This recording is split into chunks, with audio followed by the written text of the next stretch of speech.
I learned a lot from the great state of Louisiana, okay? Believe me. And you've heard me tell the story numerous times. I came here just at the end of the primary, and I was expected to win. We're going to for John. And honest, and so they said, oh, look at this sign he's got up. This, so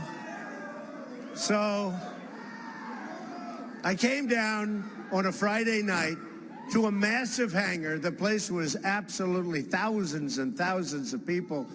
I think 25,000 people. And I left and I said, you know, I think I'm going to win this state. And I won the state easily, right? And then I checked on the delegates.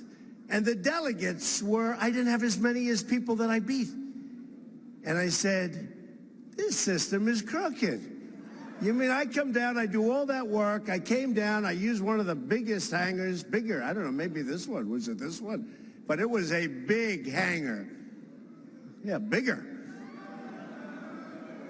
And we have a hell of a crowd today, but I'll tell you, we had something. So what happened, I win. And then a week later, I'm going over the count, and it said Louisiana, and it had names ahead of me for delegates. I said, wait a minute. So I won the state. I got more votes than anybody by far. It wasn't even close. And the system is rigged. I said the same. So you taught me. And after that, we started doing very well. We didn't let that happen anymore. We didn't let that happen. We cut it off. We cut it off at the pass. But I want to thank you. This is an amazing state. And tomorrow we need you to go to the polls and send John Kennedy to the United States Senate. And that's why I'm down here. That's why I'm here. He's a great guy. He's a great guy. He's a good guy, number one. He's a good person. And somebody that I've known over the years, and he's somebody that's worked hard for you over the years. And now the big thing, we have to get the people to go to the polls. And if you go to the polls, he's going to win. If you don't go to the polls, he's not going to win. And if he doesn't win, I've got myself a problem in Washington because, you know, it's pretty close.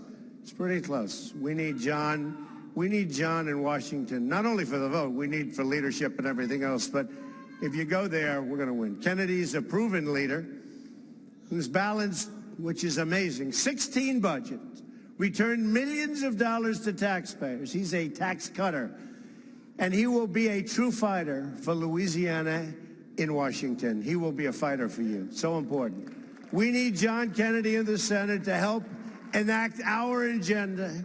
And we have to do it. Our agenda on behalf of the people of this state and for this country. That includes protecting the Second Amendment, repealing and replacing Obamacare, securing our southern border. We'll build a wall, that's right. We're going to build a wall. Well, if John's not there, maybe we can't build the wall. So now I know you're going to come out. We're going to build the wall.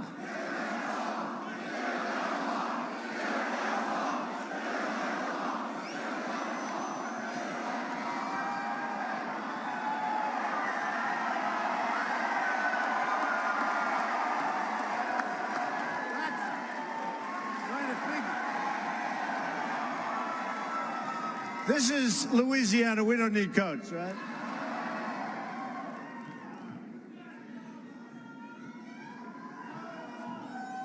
We don't need the coat. And by the way, I don't need the hat either, right? Who wants a hat? All right. Nice looking tall guy. He'll give it to that kid. Come on. We're going to bring back our manufacturing jobs, reduce taxes, big leagues. We're going to confirm our nominee to the United States Supreme Court.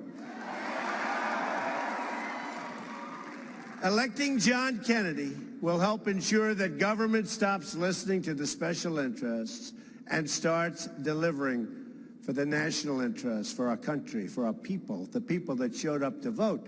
The people that were forgotten people. You know what I'm talking about. They were forgotten. Folks, you're not forgotten anymore, believe me.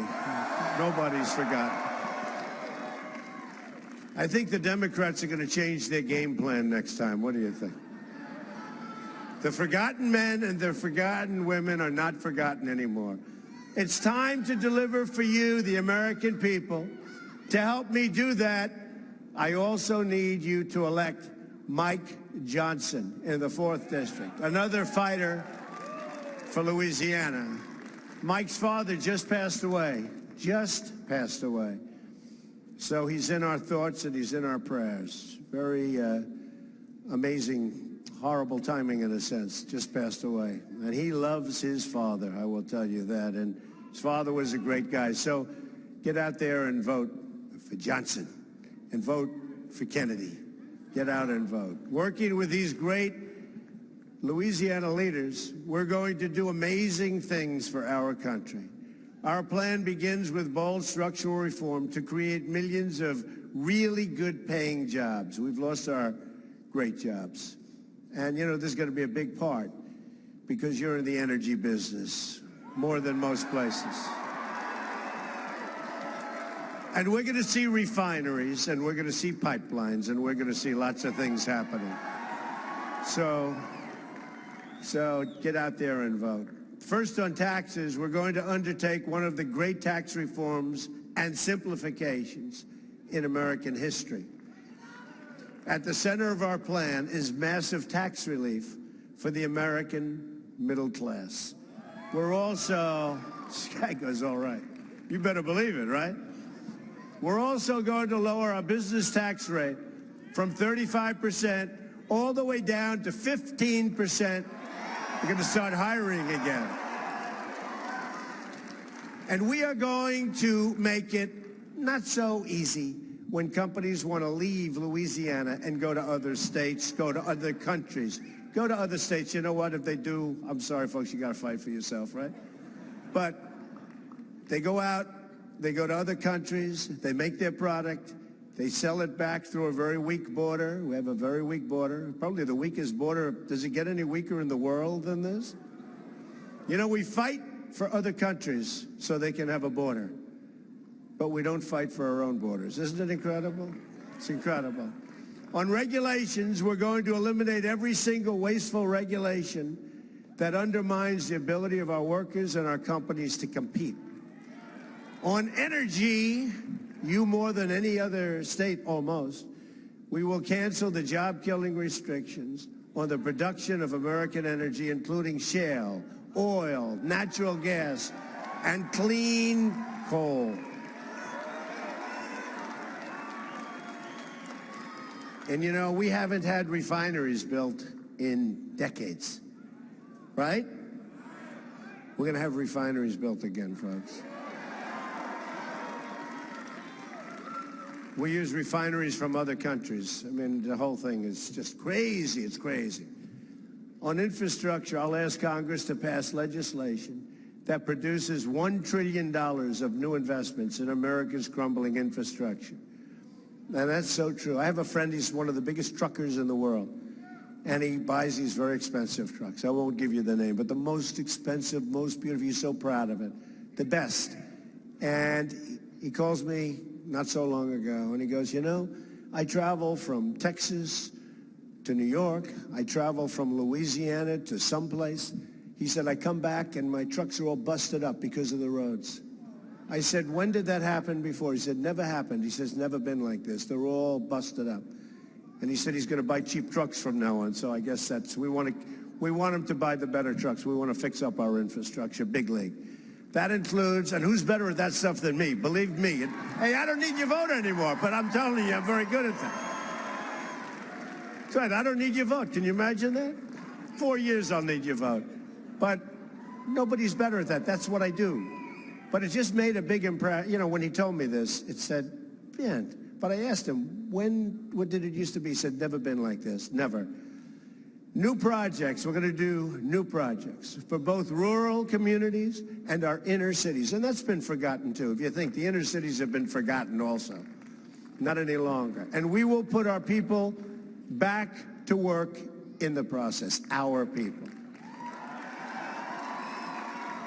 It's time to get help for the American people. And we are going to get people off of welfare, and they're going to want to work. We're going to get them into the labor market, and they're going to do a great job, and they're going to make good money, much more money than they ever made before. And we're going to rebuild our country with American hands by American workers, okay? My administration will follow two simple rules: buy American and hire American, okay? Because from now on, it's going to be America first. America first. Our trade deficit is now nearly $800 billion a year. Can you believe that? Who's doing this? Do you have any business people in the audience? Do you think you might be able to negotiate a slightly better deal than that? 800 billion. We make all these wonderful trade deals. I love trade, and I love free trade. But right now we have foolish trade. We have, okay, ready? We have stupid trade, stupid trade. Stupid. It's dumb. It's a chronic drag on growth and a destroyer of jobs and the wealth of our country. And you see what's happening. We owe $20 trillion, and it's going up rapidly. That's why we'll renegotiate our trade deals, stop the product dumping and the currency manipulation, which is a disaster for our country. Every time we get going, China and others, they just knock the hell out of the value of their currency, and we have to go back, and it just doesn't work, folks. And we're going to defend every last American job. You know, they did a big report. How come Trump won by so much? Remember, there was no way he gets to 270, right? The Electoral College, which is amazing because you have to go to all these states, and it was an amazing experience. But there's no way I get to 270. And I'm saying, wow. In fact, I went to the state of Maine 4 times because I needed one. Because I was at 269, I needed one. Until the election came, and then, boy, did we blast by that 270, right? We blasted. 306. 306. And I guess they did a recount in Wisconsin, and after, I think, 70 or 80%, somebody, I think we picked up 32 votes. All these millions and millions of votes, I think we picked up about 30. And if a company wants to fire their workers, leave our country, and then ship their products back in, there will be consequences, including a very, very substantial tax. In other words, look, there's no tax. There's no tax. Somebody said, you know, these reporters, these guys, they're business reporters.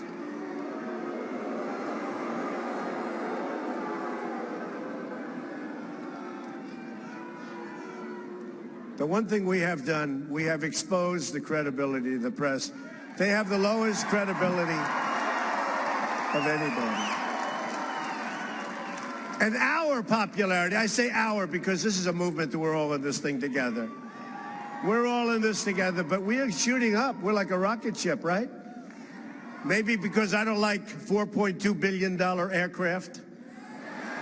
Somebody said, how much is that going to cost? $4.2 billion. I said, $4.2 billion. I think we'll do it for a little bit less. Don't you agree? Like maybe billions less, okay? But yeah, we're going very rapidly up. But we're going to, because it's common sense. We don't want companies to leave our country, go to another country, and sell their product, and then sell the product where they left. Now we have all unemployed people. They had jobs for 32 years. I mean, Carrier is a great example. And Carrier, we did a great job with Carrier, but, you know, they announced a year and a half ago they already have a plant built. I mean, think of what you could do if they haven't started or if they haven't said anything yet. They're not going to leave because we're going to put up a very high tax. And if they want to build their plant outside of this country, that's fine. But if they think they're going to sell their product back into the country and have no tax, that's not going to happen anymore, folks. Not going to happen. And therefore, they're not going to leave. Now, they may leave a state and go to a different state. They may leave, you know, maybe they're having a hard time with their employees. That's possible. And they may leave, but they're going to leave for another state. They're not leaving for another country very easily. And if they do, they're going to have a very, very substantial tariff or tax to pay. That's it.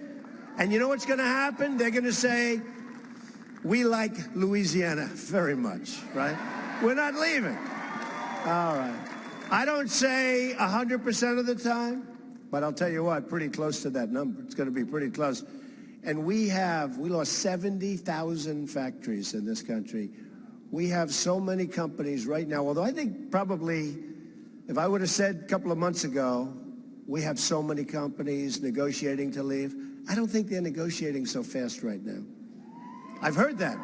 And you see what's happening with the stock market and a lot of things. Because they understand, we know what we're doing. We're not going to let this happen. We can't let it happen. Our country is being drained of its jobs and its good jobs. And they're going to other countries, and it's just not going to happen.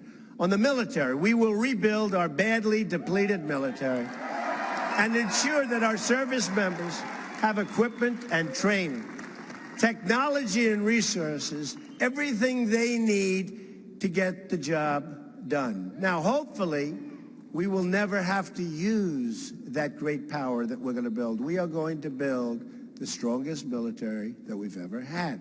And there have been few times when our country has needed it to this extent.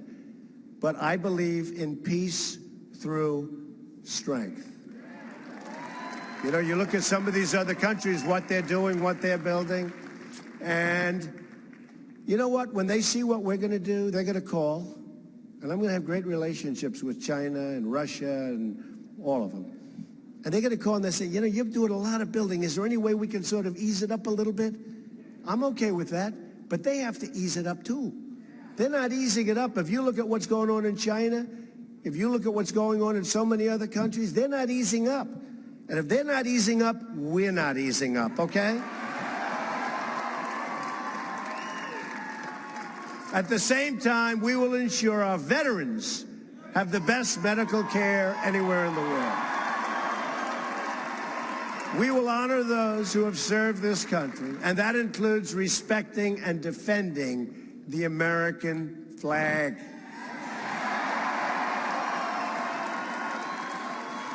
Frankly, when I see people ripping up the American flag, like that flag, beautiful, when I see it, I think it's a disgrace, okay? And you can say what you want, free speech, it's all wonderful, everything's wonderful. I'm a big believer in free speech, but maybe we're going to be putting something in to see if we can do something about it, because this is a special case, and when I see people burning the American flag and then stepping on it as it's burning up, and then stomping on it and stepping on it on the ground, I don't think I remember that when I was growing up. Is that right? How many of you guys are young like me? Remember when we were very young? I don't remember that happening. So we're going to have to, I think we're going to have to do something about that. On crime, the murder rate has experienced its largest increase in 45 years. The press doesn't tell you that. We're going to support the incredible men and women of law enforcement, and we're going to bring this terrible crime wave to an end. On immigration, we will build a great wall, and we will put an end to illegal immigration and stop the drugs from pouring into our country also. We've become a drug den. During this campaign, I had a chance to meet the amazing families of the Remembrance Project, parents whose children were killed by illegal immigrants. A Trump administration will end this long nightmare of violence, and that's what it is. It's a nightmare of violence. We will fight to protect every American life. During the campaign, I also spent time with American workers who were laid off and forced to train foreign workers brought in to replace them. We're not going to let that happen anymore, folks. They're forced to train people. They were laid off. They've been at different places for 30 years, more, less, and they're forced to train. And if you don't train them, we're not giving you any severance. Not going to happen, because that's actually demeaning. It's not going to happen. One of my first executive orders will be to ask the Department of Labor to investigate all visa abuses that undermine jobs and wages for the American worker. This is about our country now. This is about our country. You know, I've studied a lot of the trade deals over the last few months. I loved reading this stuff. I don't know, something strange up there when I went. But we have the worst deals. I looked at trade deals that were made with Mexico. The worst deal made with all of Mexico. So they made a lot of deals, not just us, not just NAFTA, which is a disaster. They made a lot of deals. We have the worst deal made by any country. Now, we're by far the biggest. We blow everything away. But we have the worst deal made by any country. And it was defective from the time it was done because of the VAT tax. They didn't really take it into account. It's complicated, it doesn't matter. But it was defective. And for decades, nobody changed it because they were too lazy, or they didn't want to do it, or they didn't understand it. But for years, that deal was defective. It's not going to be defective anymore. To protect our country from terrorism, extremism, we will suspend immigration from regions where it cannot be safely processed or vetted. I mean, we have people coming into our country by the thousands and thousands of people. And now I don't have to campaign, so I don't have to say, and Hillary's going to increase it by 550%. I don't have to say. No, I don't have to say it anymore. Isn't it nice? Isn't it nice? No, I don't have to say it anymore. But think of it. We have people coming in by the tens of thousands. And look, folks, we have enough problems. We have enough problems. We can't do this. We're going to build safe zones. We're going to have certain areas, the Gulf states, tremendous amounts of money. Thank you, darling. I love her too, but I get in trouble if I say that, so I'm not going to say it. But we're going to have people from the Gulf states themselves are going to pay for it. They're going to pay for it. They have nothing but money. They're not doing what they're supposed to be doing, and they're fine. They're going to pay for it. We're not going to pay. We owe $20 trillion, but we want to make homes for these people because it's a tragedy, the migration. And it started, you know why it started. I don't have to go through it. I don't have to go through it. We're not running for office. Well, isn't that nice to say we're not running for office? I don't have to go through this all. I don't have to go through all the reasons. The fact is, it's a human tragedy, and we're going to help it. We're going to help it. But that doesn't mean we're going to allow people to come into our country, some of whom have evil intentions. And you see in Ohio State, I was there the other day, and great people, the damage done by one person. You look at so many different places, San Bernardino, and I mean, look at the World Trade Center. Look at what happened in Orlando. There's such evil spirit, evil intention. We have other problems. We have to solve many, many problems. And, you know, we've spent now $6 trillion in the Middle East. Think of it, $6 trillion. And yet, we got nothing. You know what we have? We got nothing. It says, what do we get out of it? Nothing. You know what we got out of it? Death.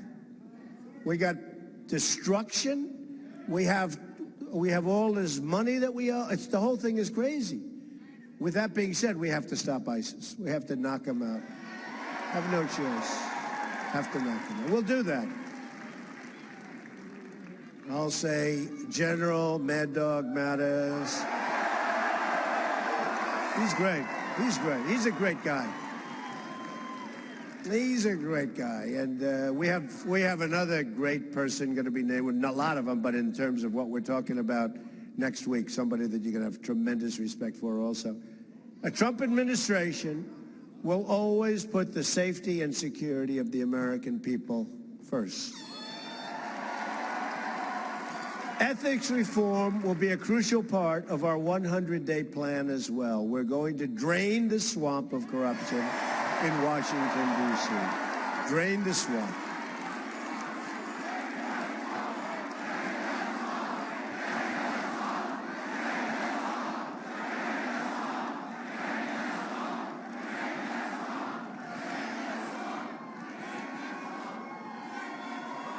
Thank you. It always amazes me, you know, here we are on a Friday and sort of a crazy time of the day, right? How many people show up for these things, right? That's when I knew. By the way, people ask, when did you know? You know, I was campaigning, all of we always had these big crowds, but That last month was unbelievable, the crowds. They were massive. We were taking stadiums. They were packing them in. And when they had to hire entertainment, because people, I said, I don't know if that means anything, but I think it does. And then we won Pennsylvania, and we won Michigan, we won Wisconsin, we won all these different places. It's a beautiful thing to see, I will say. The spirit of what we've all done together is incredible. And you'll see, thank you. And you'll see a lot of things happen. A lot of it's common sense, to be honest with you. A lot of it's just common sense. A lot of the people that voted, where they're great people, they love the country, but they haven't voted in 20 years, 30 years. Boy, did they vote. Boy, did they vote. But they come in here, people that have never voted in some cases, and yet they're great people. And they're hardworking, and but they just never saw the person they want to vote. And now they come down and they have Trump shirts on, Trump hats, they have buttons coming off the hats. So they go from never voting to being all messed up with the stuff, right? But you know what? These are amazing people, and they did. I remember, I got a little glimpse because they have that long early voting in Florida. I mean, so long. And so many things could go wrong when you have that long period of time, right? That long period. Used to be you'd have a day, you vote. Now you're going forever, weeks and weeks. But the first day I was down in Florida, I passed one of these lines. I said, well, what's happening over there? I thought it was like a big movie. They said, no, sir, that's voting. They're voting. And they're voting like really early. And we have to discuss that early thing. That's sort of, so many things are going on, so many things. I wonder what happens during the evenings when those places are locked, right? But the Democrats, who are the people who say, Donald Trump is criticizing the foundations of our country. Give me a break. Give me a break. President Obama, who, by the way, I've gotten along with so well. No. He's really doing great. He's been so nice. But 8 years ago, he talked about in Chicago what goes on. Okay? They don't talk about it anymore. And believe me, it's only gotten worse, folks. Only gotten worse. So we got to talk about it. But I'm going to impose a 5-year ban on executive branch officials becoming lobbyists and a lifetime ban on officials becoming lobbyists for a foreign government.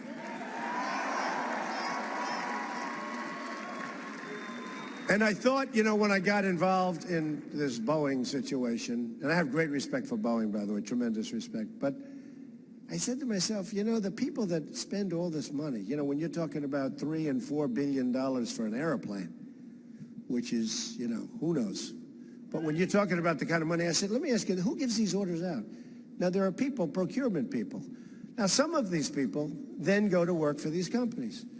I think I'm going to, and I'm going to have to check this out. They're not going to like me to say this. But I think I'm going to impose a ban that anybody that gives out these massive military contracts should never, ever be allowed to work, ever. I don't mean in 5 years, in 10 years.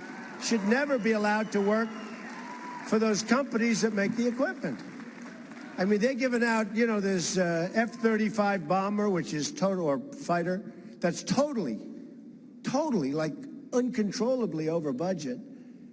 And the people that give out those contracts and the people that have to approve the big change orders and the extras, as we say in the real estate business. I mean, when you're good, you don't build with these extras. But these massive numbers where they're doubled and tripled, I think anybody that gives out these big contracts should never, ever, during their lifetime, be allowed to work for a defense company, for a company that makes that product. I don't know, it makes sense to me. Because I'm sure it's never happened. I'm sure it's never, ever happened in the history of our country. But I can see somebody approving a deal that they shouldn't approve and then getting, maybe prior to that approval, right? Look, he's shaking his head. This guy's a great businessman. He's saying, absolutely, right? 100%. They're saying, hey, listen, we'd love you to work for the company. By the way, let's finish up this order. We want you to work for the company after you're finished.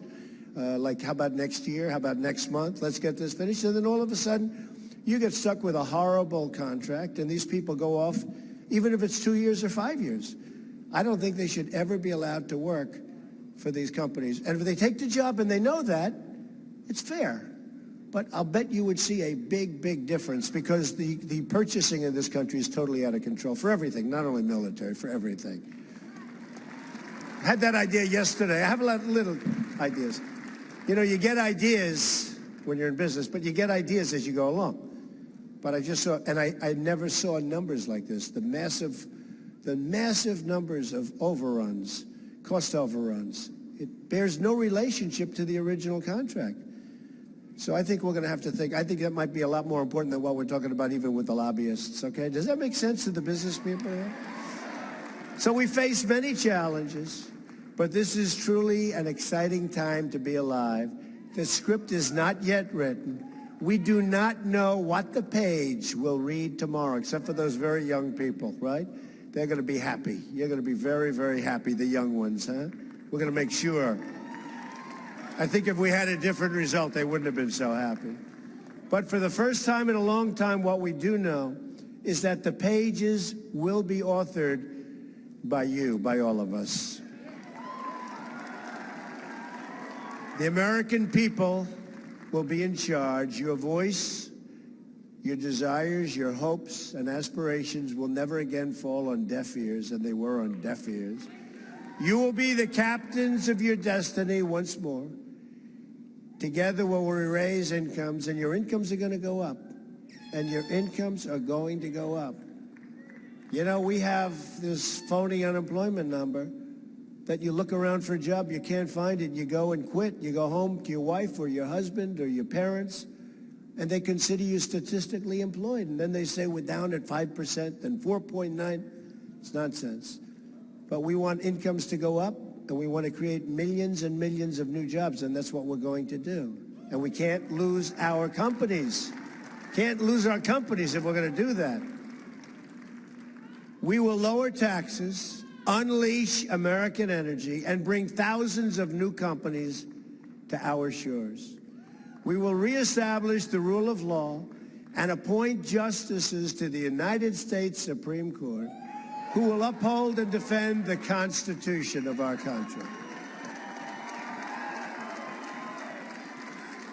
And by the way, I used to, you know, the Never Trumpers, remember, they're on a respirator right now. They're gasping. You know, they're gasping for air. And many of them have been great. They've come over and they've been great. But I used to, when, you know, early on when we had the never Trump, I will never vote for Trump. Some of those people are now saying, I'd only vote for Trump. I love this guy. It's crazy. But they didn't know me. They didn't know. But, you know, I used to say, if for no other reason, if for, like this character in Utah, right? Who the hell was he? I mean, what happened to him? Remember, he was going to win Utah. He was a conservative. He said, he's a conservative, and he's going to win Utah. I said, so what? He wins Utah. So what does it mean? So let's say that it mattered a lot, and I lost, so that means that Hillary would have gotten to appoint justices of the United States Supreme Court, right? I'm trying to figure out. And by the way, not only did he not win Utah, I won Utah in a massive landslide, even though the press was saying we're tied. He came in third place. Hillary beat him. So I don't know what happened to this guy, but I thought it was terrible because it was so destructive. And I used to say to people, if for no other reason, vote for me. If for no other reason, it's the United States Supreme Court, right? And Justice Scalia, who was great, I heard about 2 weeks ago, I heard his wife, who is an unbelievable woman and respected. She had signs, Trump signs on her front lawn in Washington or Virginia. But she had Trump signs, just like that one. Trump Pence. How good is Pence, by the way, right? Is he good? A lot of times if they question something I'm doing, they'll say, well, but he picked Mike Pence. I mean, how can you do better than that? Mike Pence is great. But you know what? She has Trump signs and I called her. And I said, hi, and I just wanted to thank you for the signs on your lawn. She said, I have them on my car, too. She's phenomenal. She's going to be at the inauguration. But what a phenomenal woman. But her husband, I mean, we thought he'd be around for a long time, and these are the things that happen. So we have to replace Justice Scalia with a person that is as close to Justice Scalia, if that's possible, as we can get. And we'll be doing that. But I used to say to people, I mean, forget about everything else. Justices of the United States Supreme Court. We'll fight for our great schools, and we want to make them incredible. We want to make our schools really good. Right now, they have big problems in many cases, but we're going to fight for them. We will restore respect for our country. We're going to restore respect for every inch of our soil, and we're going to restore the respect of our people. Our people love this country. We love it. To us, it is a great country. But when I say make America great again, that's what I'm talking about. That theme has really caught on because it's make America great again. And it will be great again. And it will happen quickly. We will heal our divisions and unify our country. In fact, you know, Time Magazine, they were both nice and a little bit wise guy yesterday. They gave me the Person of the Year. It used to be called the Man of the Year. Now it's called the Person of the Year. That's good. They're politically correct. They were very politically correct. Who'd rather have it the Man of the Year? Look, the women are all... Okay, seriously, because it's Person of the Year. So for years it was the Man of the Year, right?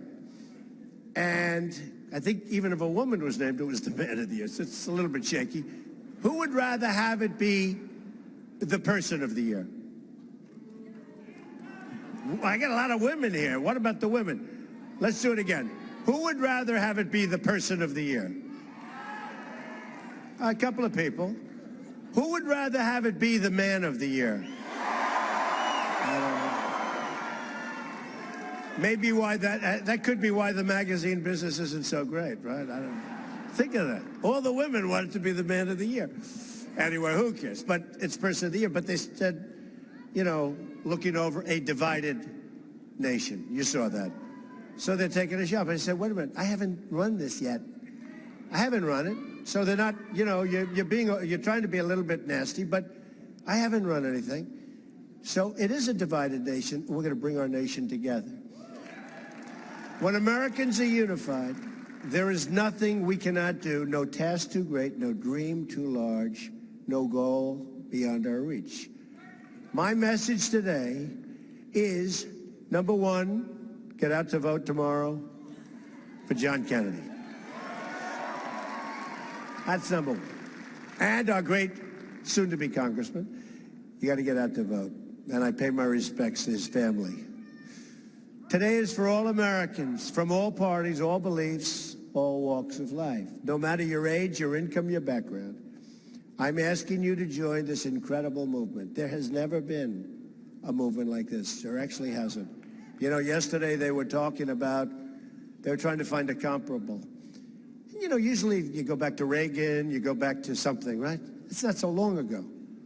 Although, in the history of the state of Louisiana, I was just told this backstage by all of my people, we got more votes than any Republican in the history of the state of Louisiana. Is that good? Is that good? Man.